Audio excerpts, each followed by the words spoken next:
On the topic of revisions, revisions can stem from misunderstanding, basically. So it's more, I see it's more as a communication issue. So one thing I realized is in the beginning of a project, clients don't really know what they want. I mean, they are not the professionals, but they sometimes think they are. They can't actually visualize things properly until they see your first drafts. So that's when they start getting other ideas. Maybe they want it to look a certain way, or it's really hard not to tweak things, as a client, especially those clients that fancy themselves as creatives too. They tell you that they used to do logo designs 10 years ago when they were younger or something.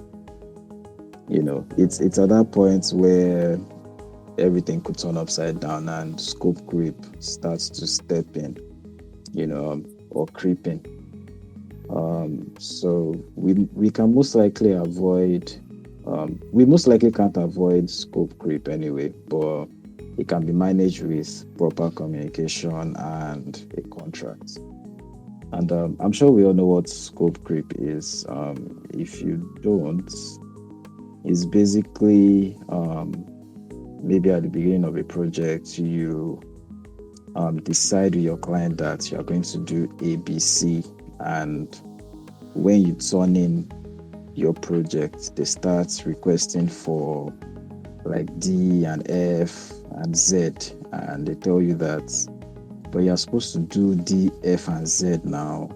Like they didn't tell you in the beginning, but they expected you to do it, or the ideas just popped in their head. So that can be avoided from the beginning with proper communication and a contract. I think at this point we should always use a contract. Depending on, well, if it's a very small project, maybe you don't have to, but big projects you definitely should use a contract. Well, to reduce revisions and scope creep, one thing we have to understand as designers is we also have to be excellent communicators. So we need to ask the client questions, because the client has a problem, right?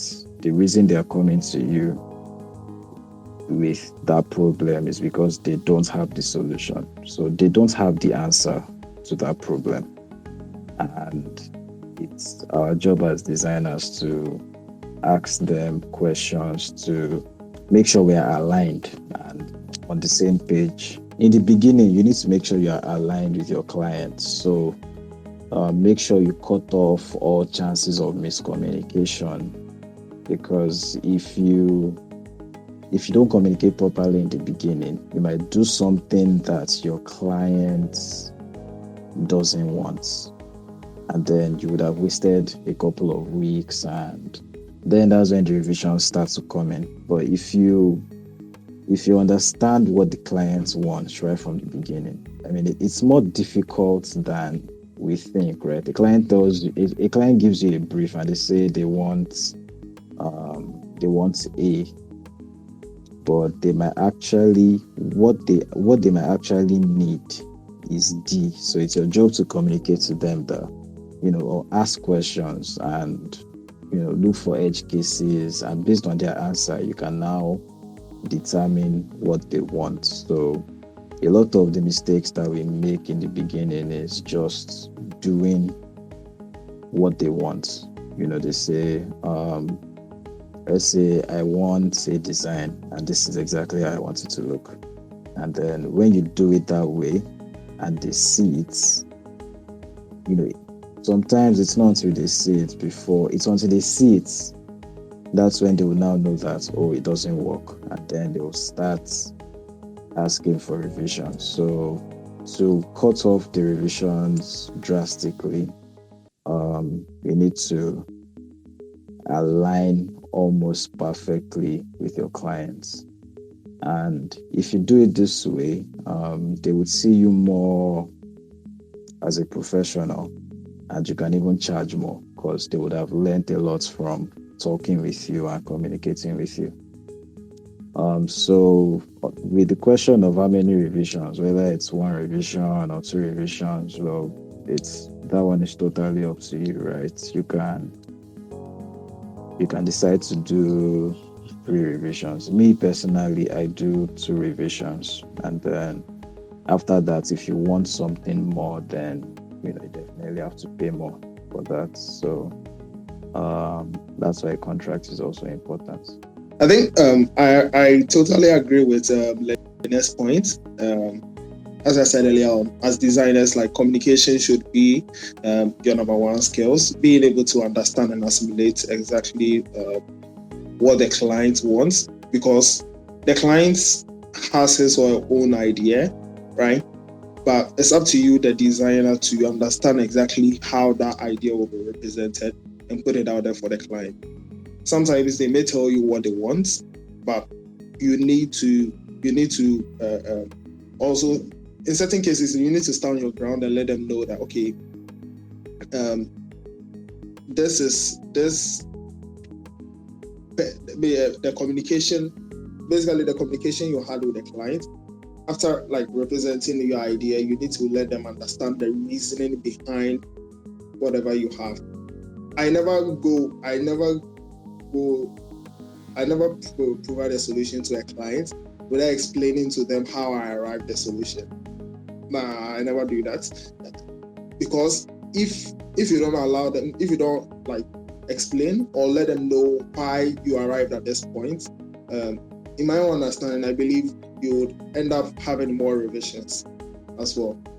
Lene's even mentioned that he normally like has two design revisions depending on the project. I've been working on big projects recently, and for big projects, one thing as a designer, it doesn't matter how big or small a project is.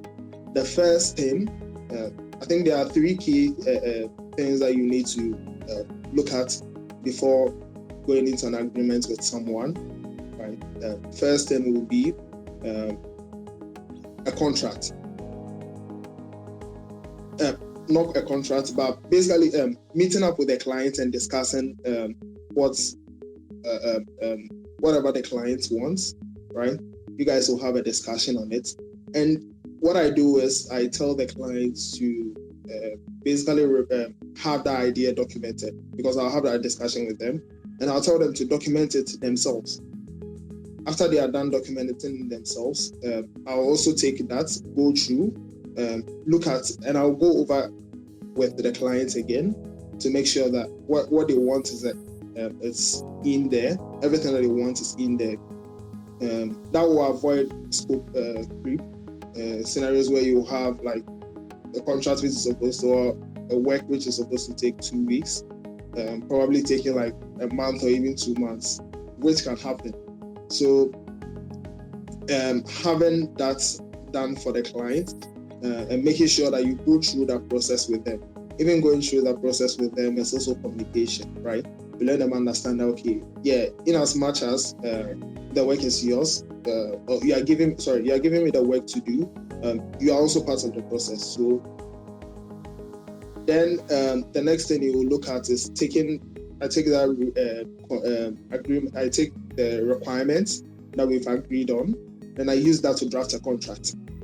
So everything will be stated in a contract, pricing, whatever, time, and the exact scope which the client did themselves, or which we agreed on.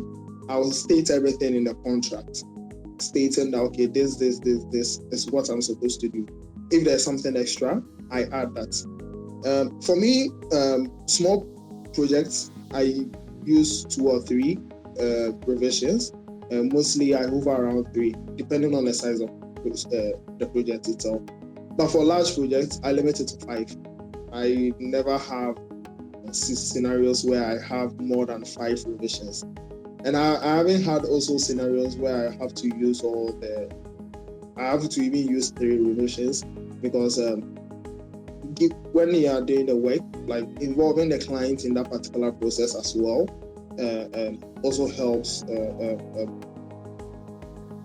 Taking a client through the journey of even building the design, starting the product to finish, also helps the client understand your reasoning. So it eliminates a lot of like doubts